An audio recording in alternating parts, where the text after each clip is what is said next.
NCERT class 7 maths exercise 4.1 का question number 4, 5 और 6 को हम लोग आज सॉल्व करेंगे। क्वेश्चन नंबर 4 को पहले हम लोग देख लेते हैं। इसमें कह रहा है कि right equation for the following statement. ये स्टेटमेंट दिया हुआ है, इसके लिए हम लोगों को इक्वेशन बनाना है, इक्वेशन फॉर्म करना है। नंबर 1 में दिया है, बहुत सी आसान सा है। The sum of number X, कोई नंबर एक्स है एंड 4, दोनों का सम का मतलब एड में जोड़ इज 9। तो x और 4 का जोड़ 9 होता है। तो हम लोग इसका इक्वेशन कैसे लिखेंगे? सॉल्यूशन में हम लोग का आंसर क्या हो जाएगा? x plus 4 is equal to 9।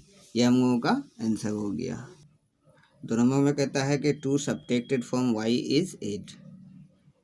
2 subtract करते हैं किसको? 2 को, किससे? y से, और वो देता है 8। तो हम लोग लिखेंगे क्या? इक्वेशन फॉर्म करना है हम लोगों को। सॉल्यूशन में क्या हो जाएगा हम लोगों का?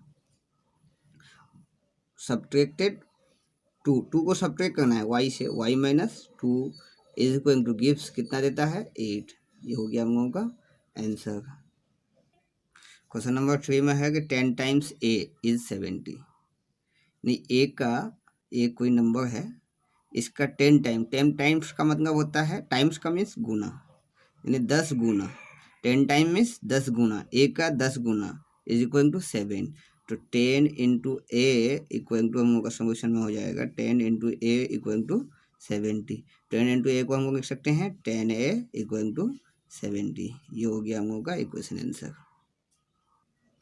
क्वेश्चन नंबर 4 में है कि the number B divided by 5। Number B को, ये नंबर बी है, कोई नंबर बी है, बी कोई एक नंबर है, उसको डिवाइड करते हैं 5 से, गिव्स 6 देता है। तो हम लोग का सॉल्यूशन क्या हो जाएगा? बी को हम लोग डिवाइड करेंगे, डिवाइड मीन्स बाई, डिवाइड को हम लोग बटे में लिख सकते हैं B divide by 5 is equal to 6। ये हो गया हम लोगों का आंसर। क्वेश्चन नंबर 5 में कहता है कि 3/4 of T is 15। 3/4 of T, तो हम लोग क्या लिखेंगे सॉल्यूशन में? 3/4, 3/4 लिखते हैं उसको। 3/4 means 3/4 of T is equal to 15। 3/4 of T बराबर है 15 के। यहाँ पर लिखा है 3/4 ऑफ टी इज 15, इज 15 है, तो 3/4 of T is equal to 15।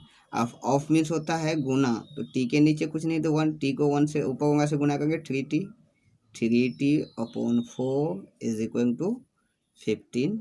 ये हो गया हम लोगों का इक्वेशन फॉर्म।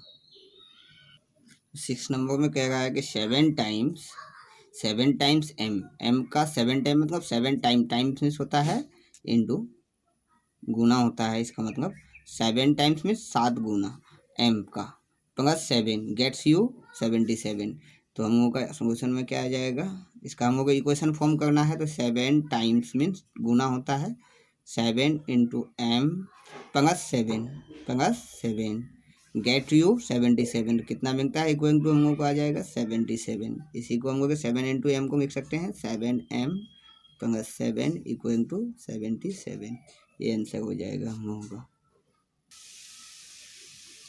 नंबर 8 में कह रहा है कि 1/4 ऑफ अ नंबर x। एक नंबर है x, उसका 1/4 मीन्स 1/4 ऑफ a गिव्स -4, और उससे -4 घट कर देते हैं तो गिव्स 4।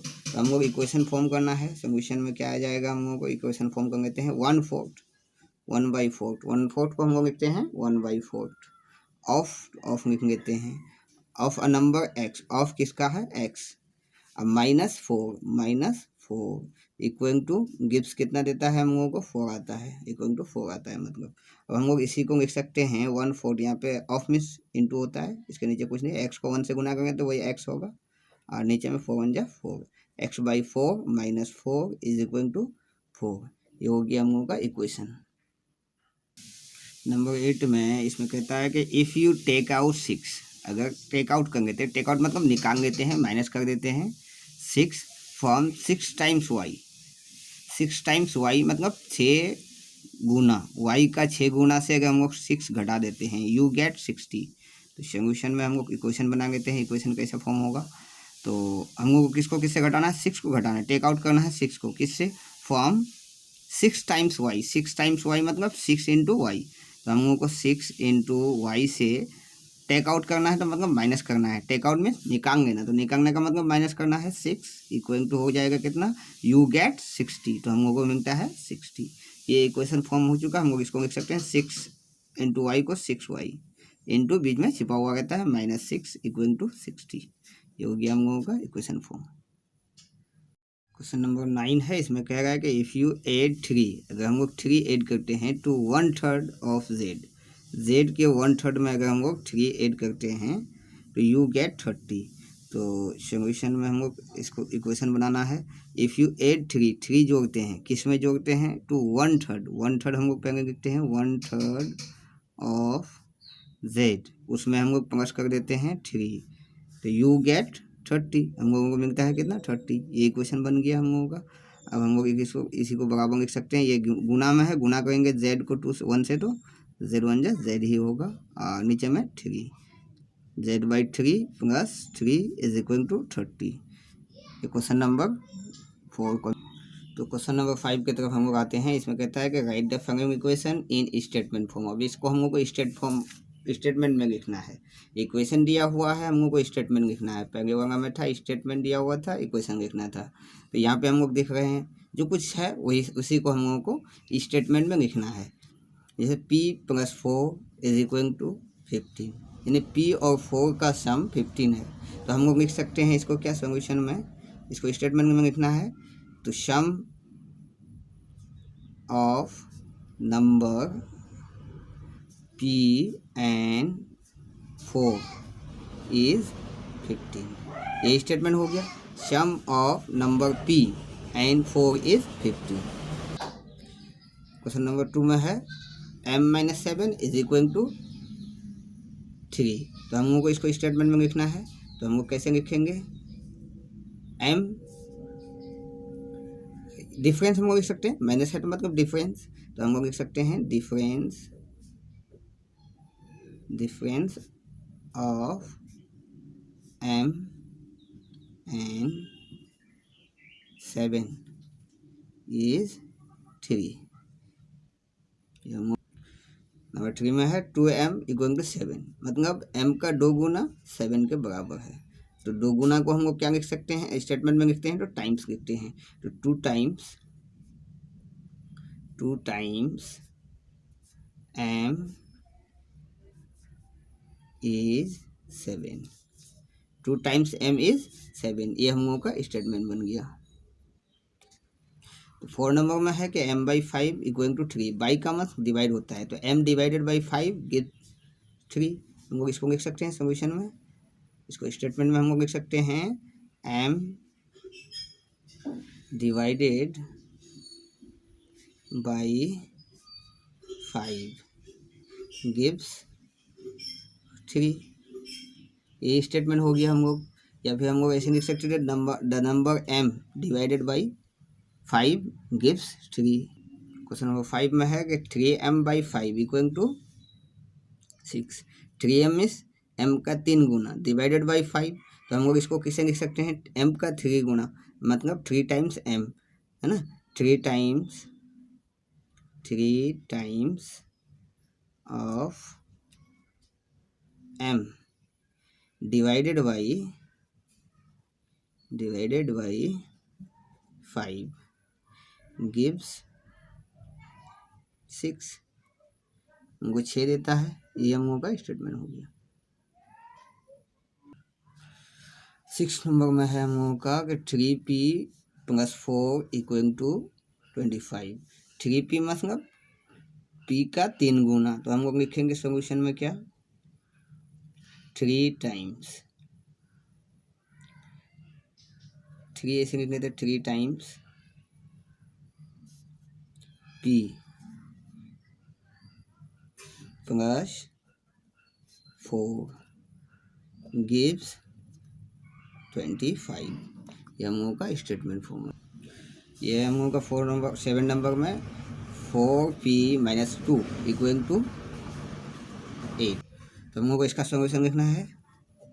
यानी इसको इक्वेशन स्टेटमेंट फॉर्म में लिखना है तो हम लोग इसको क्या लिख सकते हैं, 4 टाइम्स 4p का मतलब 4 इंटू पी है, तो उसको हम लोग टाइम्स लिखते हैं स्टेटमेंट में, 4 टाइम्स p माइनस 2 गिव्स 18। इसको हम लोग दूसरे फॉर्म में भी लिख सकते हैं और भी स्टेटमेंट में दूसरे, ये होगा है p/2, p/2 का मतलब p डिवाइडेड बाई 2, p यहाँ डिवाइड है 2 से, प्लस 2 गिव्स 8। हम लोग इसी को लिख सकते हैं सॉल्यूशन में। स्टेटमेंट में हम लोग क्या लिख सकते हैं, p divided by 2 plus 2 gives 8। ये हो गया हम लोग का स्टेटमेंट। क्वेश्चन नंबर 6 की तरफ हम लोग पढ़ रहे हैं कि इसमें कह रहा है कि setup equation in the following cases, in case में, है ना। नंबर 1 को हम लोग ये हैं, इसमें इक्वेशन बनाना है हम लोगों को, ये दिया हुआ है हम लोगों को क्वेश्चन, इससे हम लोगों को इक्वेशन फॉर्म करना है। तो नंबर 1 में बोल रहा है कि इरफान सेज, इरफान कहा क्या कहा, that he has 7 marbles more, 7 marble ज़्यादा है, then 5 times the marble Parmit has, यानी परमिट के 5 गुना से 7 ज़्यादा है इरफान के पास। आगे बोल रहा है कि इरफान है 37 मार्बल्स, इरफान के पास 37 मार्बल्स है, take m to be the number of Parmit marble. अब हम लोगों को यहाँ पे एक आइडिया दिया हुआ है कि टैक्स m लेना है to be the marble number of Parmit marble, तो हम लोग इसी के हिसाब से बनाएंगे। सॉल्यूशन में हम लोग पहले मान लेंगे, पहले लेट करना है, let the number of permits marble be, क्या मानना है हम लोगों को, उसको m मानना है, तो m ही लेते हैं, बी m, हम लोग उसको परमिट का मार्बल को m मानेंगे। तो अब हमको कह रहा है कि इरफान है 7 मार्बल्स मोर, 7 मार्बल ज़्यादा है, then 5 times the marble Parmit है, परमिट के 5 टाइम्स से 7 ज़्यादा, तो इरफान के पास कितना हो जाएगा, परमिट के पास कितना है m, तो m का 5 गुना से ज़्यादा है 7, तो हम लोग लिख सकते हैं क्या, अकॉर्डिंग टू कंडीशन, हम लोग कह सकते हैं इसको अकॉर्डिंग टू कंडीशन, ये कंडीशन जो दिया हुआ है उसके हिसाब से इसका 5 गुना यानी 5 इंटू m प्लस 7 ज़्यादा है, अब बराबर आ जाता है। हम लोगों को बता हुआ है कि इरफान है 37 मार्बल, तो इसको हम लोग लिख सकते हैं 37, ये हो गया हम लोग का इक्वेशन। इसी को 5m को हम लोग 5 इंटू m को लिख सकते हैं 5m प्लस 7 इक्वल टू 37, ये इक्वेशन फॉर्म हो चुका। हम लोग को सॉल्व नहीं करना है, सिर्फ इक्वेशन फॉर्म करना है। क्वेश्चन नंबर 2 में कहता है कि लक्ष्मी's फादर इज 49 ईयर, लक्ष्मी का फादर का उम्र कितना है, 49 ईयर्स है, और ही इज 4 ईयर्स ओल्डर, 4 साल बड़ा है, देन 3 टाइम्स लक्ष्मी's एज, लक्ष्मी का 3 गुना से 4 ज़्यादा है, लक्ष्मी का 3 गुना प्लस 4 बराबर उसके होगा। तो हम लोग यहाँ पे हिंट दिया हुआ है, हिंट में कहता है कि take Lakshmi age to be y years, हम लोग को लक्ष्मी का वर्ष को मानना है, लेट हम लोग को कहते हैं let Lakshmi's age be y years, हम लोग उसको y ईयर मानना है, क्योंकि हम लोग को हिंट में दिया हुआ है y ईयर्स, तो y ईयर्स मान गए। अब इसका y ईयर, तो इसका 3 गुना बोलता है कि 4 ईयर्स ओल्डर, वो 4 ईयर्स ज़्यादा बड़ा है, देन 3 टाइम्स, इसका 3 गुना से, तो हम लोग क्या लिखेंगे 3 into Y plus 4 equal to है वो उसका फादर का उम्र कितना है 49 ईयर्स, ये दिया हुआ है। ये इक्वेशन हम लोग का फॉर्म हो गया, ये अकॉर्डिंग टू कंडीशन यहाँ पे लिखना था, अकॉर्डिंग टू कंडीशन ये हो गया हम लोग का। 3 इंटू वाई को हम लोग लिख सकते हैं 3y plus 4 is equal to 49, ये हो गया आंसर हम लोगों का। तो क्वेश्चन नंबर 3 की तरफ आते हैं। क्वेश्चन नंबर 3 में कहता है कि the teacher take the students, take the class, teacher class को कहा, पूरी क्लास में कहा कि that the highest marks obtain by a student, highest mark जो एक स्टूडेंट के बारे में लाया गया है इन है क्लास, उसके क्लास में, is twice the lowest marks, lowest marks का 2 गुना plus 7, the highest mark score is 87, highest score दिया हुआ है 87, और इसके हिसाब से क्या है 2 गुना, लोवेस्ट का 2 गुना प्लस 7 हाईएस्ट है, तो हम लोग उसी को इक्वेशन के फॉर्म में लेंगे। टेक यहाँ पे हिंट दिया हुआ है, take lowest square be to be N. हम लोगों को नेट करना है क्या, इसी को मानना है नेट नावेस्ट स्क्वायर बी एन, उसको हम लोग एन मानेंगे। अब हम लोग का क्या हो जाएगा, हाईएस्ट स्कोर बराबर कितना है, इसका 2 times twice score, twice the lowest score मतलब 2 गुना, twice means according to condition क्या हो जाएगा हम लोगों का, ट्वाइस मतलब 2 गुना, twice the lowest score plus 7 is equal to highest score, highest score कितना है 87, ये हो गया। हम लोग इसी को लिख सकते हैं 12 प्लस 7 इक्वल टू 87, ये हम लोग का इक्वेशन फॉर्म हो गया। इसको सॉल्व करने का जरूरत नहीं है। सॉल्व क्वेश्चन नंबर 4, ये लास्ट क्वेश्चन है हमारा। इसमें कहता है कि इन एन आइसोसेलेस ट्रायंगल, एक आइसोसेलेस ट्रायंगल में, आइसोसेलेस ट्रायंगल उसको कहते हैं जिसका 2 साइड बराबर होता है। जैसे ये वाला साइड, दोनों साइड ऊपर वाला बराबर है, नीचे वाला बेस कहलाता है। ये जो ना बराबर साइड होता है उसको हम लोग बेस कहते हैं। जैसे इसको मान लिया कि 2 है, ये 5 है, ये भी 5 है, तो दोनों बराबर साइड, 2 साइड बराबर होगा, एक बराबर नहीं होगा। जो बराबर नहीं है उसको हम लोग बेस कहते हैं। तो isosceles triangle vertex angle is, vertex angle यानी मतलब जो दोनों इक्वल एंगल से जो बनता है उसको वर्टेक्स एंगल कहेंगे। तो वर्टेक्स एंगल इज, दोनों इक्वल साइड से जो एंगल बनता है ना, इक्वल साइड दोनों मिल करके उसको हम लोग कहेंगे vertex angle. Vertex angle is twice the either base angle, दोनों बेस एंगल का, इसका 2 गुना वो है, इसका भी 2 गुना वो है ना। Twice the either base angle, base angle. आगे कहता है let the base angle be B, अब बेस एंगल को बी मानना है in degree. Remember that the sum of angle of a triangle is 180 degree. हम लोग जानते हैं कि तीनों एंगल का जो क्या होता था 180 डिग्री होता है। तो हम लोग मान लेंगे let base angle B degree, हम लोग उसको बी डिग्री मान लिए हैं, बेस एंगल को बी डिग्री मान लिए कि ये बी डिग्री है।